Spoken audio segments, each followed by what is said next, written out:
Exam ഇപ്പൊ ഞാനിപ്പോ ഇന്നിപ്പോ ചെയ്ത വീഡിയോസ് എന്ന് പറയുമ്പോൾ നാലാമത്തെ വീഡിയോ ആണ് ഇപ്പൊ ഡെയിലി ഇങ്ങനെ ഒരു റൊട്ടീനിലേക്ക് എത്തിക്കാനുള്ള ഒരു ശ്രമം. അതിപ്പോ സ്ഥിരമായിട്ടൊന്നും ഉണ്ടാവില്ല, കാലങ്ങൾ കഴിഞ്ഞാൽ ഇനി വിഷയങ്ങൾ മാറും.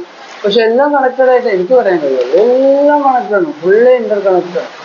അപ്പോ എക്സാം എന്ന് പറഞ്ഞാൽ നമുക്ക് എന്ത് കിട്ടും? പേപ്പർ കിട്ടും. പേപ്പർ ഇപ്പൊ ഞാൻ ഇന്നലെ കുറെ കാര്യങ്ങളൊക്കെ പറഞ്ഞു എക്സാമില്, അതിന്റെ മുന്നേ എക്സാമില് കുറെ കാര്യങ്ങൾ പറഞ്ഞു.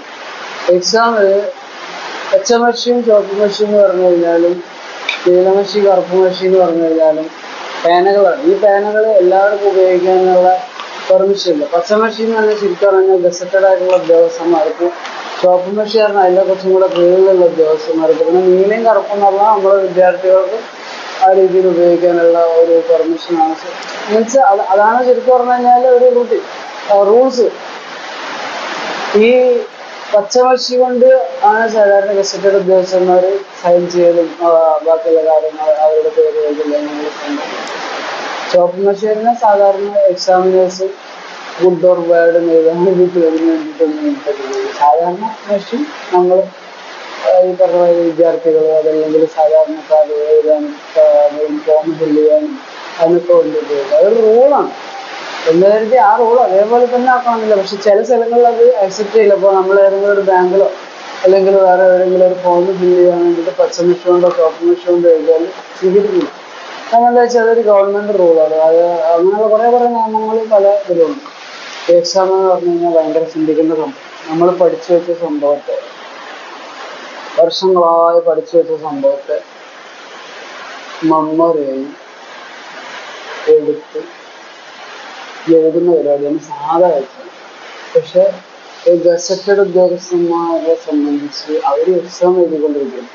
ഒരു ഗസറ്റഡ് ഉദ്യോഗസ്ഥനെ ഡിഗ്രേഡ് ചെയ്യാൻ ഒരു സാധാരണക്കാരന് കഴിയുന്നു. പക്ഷെ സാധാരണക്കാരന് എന്താണ് അറിവ്?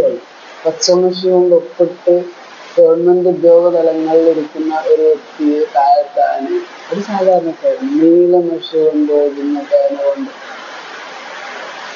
അവൻ ചെയ്തത് തെറ്റാണെന്ന് ഗവൺമെന്റിനെ ബോധ്യപ്പെടുത്തിക്കൊണ്ട് താഴത്തേക്ക് ഇറക്കാനുള്ള ഒരു പവർ നീലമഷിക്കുണ്ട്. അപ്പൊ ഒരു മഷിയും നിസ്സാരക്കാരല്ല. ഇനിയിപ്പോ അതല്ല, ഈ ഗസറ്റഡ് ഉദ്യോഗസ്ഥൻ വാങ്ങിക്കുന്നത് ഒരു 3 ലക്ഷമോ 2 ലക്ഷമോ അല്ലെങ്കിൽ ഒരു 5 ലക്ഷം വരെ സാലറി ആണെങ്കിൽ സാധാരണക്കാരന് ഇവന്റെ എത്ര പോലും വിദ്യാഭ്യാസം ഇല്ലാത്ത സാധാരണക്കാരന് എത്ര ലക്ഷം വേണമെങ്കിലും ഏൺ ചെയ്യാനും അവനെ കൊണ്ട് പണിയെടുപ്പിക്കാനും കഴിയും. മീൻസ് ഈ തലപ്പത്തിരിക്കുന്നവന്മാരുടെ ചിന്ത, സാധാരണക്കാരന്റെ ചിന്ത പവർഫുൾ ആണെങ്കിൽ അവനെ കൊണ്ട് പണിയെടുപ്പിക്കാനുള്ളതുണ്ട്. മന്ത്രിമാരെ കൊണ്ട് പണിയെടുപ്പിക്കാൻ, വ്യക്തമായ രീതിയിൽ വൃത്തിയിൽ പണിയെടുപ്പിക്കും. അതുപോലെ നമ്മളെ വലിയ വലിയ ഉദ്യോഗസ്ഥ തലങ്ങളിലുള്ള സാധാരണക്കാരൻ്റെ ഈ നീലമഷിക്ക് പവറുണ്ട്, കറുപ്പ് മഷിക്ക് പവറുണ്ട്, ചുവപ്പ് മഷിക്ക് പവറുണ്ട്, പച്ചമഷിക്ക് പവറുണ്ട്. പക്ഷെ ഇതൊക്കെ ഓരോരോ സ്ഥലങ്ങളിൽ ഉപയോഗിക്കാൻ ഞാൻ പറഞ്ഞില്ല. എല്ലായിടത്തും എല്ലാ മഷികളും ആക്സെപ്റ്റ് ചെയ്യൂല. എങ്കിൽ പോലും ഇതൊക്കെ കണക്കാണ്. നീലയെ പച്ചയാക്കാൻ അവങ്ക കഷ്ടപ്പെട്ടത് കുറച്ചധികം ഒന്നുമില്ല. കാരണം നിരവധി എക്സാമുകൾ, വർഷങ്ങളുടെ നിരന്തരമായിട്ടുള്ള കഠിനമായ പ്രയത്നം, ഇതൊക്കെയാണ് സാധാരണ രീതിയിൽ ജോലിക്ക് കയറിയ ഒരു ഗവൺമെന്റ് ഉദ്യോഗസ്ഥനെ ഗസറ്റഡിലേക്ക് എത്തിക്കുന്നത്.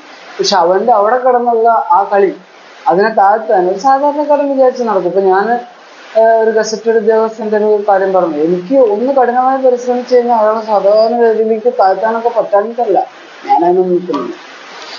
എനിക്കതല്ല പണി, എനിക്കതിൻ്റെ ആവശ്യമില്ല. അത് അങ്ങനെ ഉണ്ടെങ്കിൽ അത് കാലം തെളിയിച്ചോളും, അത് കാലം അവരെ ഇറക്കിക്കോളും. അത് ആൾക്ക് നല്ല ബുദ്ധി തോന്നട്ടെ എന്ന് ഞാൻ പ്രാർത്ഥിക്കുന്നു. ഇപ്പൊ നമ്മുടെ എക്സാമിന്റെ വിശേഷങ്ങൾ പുതിയ മേഖലയിലൂടെ, പുതിയ രീതികളിലൂടെ, പുതിയ ഉദാഹരണങ്ങളിലൂടെ വീണ്ടും വരും. ഡെയിലി അപ്ഡേറ്റ് ചെയ്തുകൊണ്ടേയിരിക്കും. ഇനിയുണ്ട് എക്സാമിനെ പറ്റി പറയാൻ നിരവധി കാര്യം.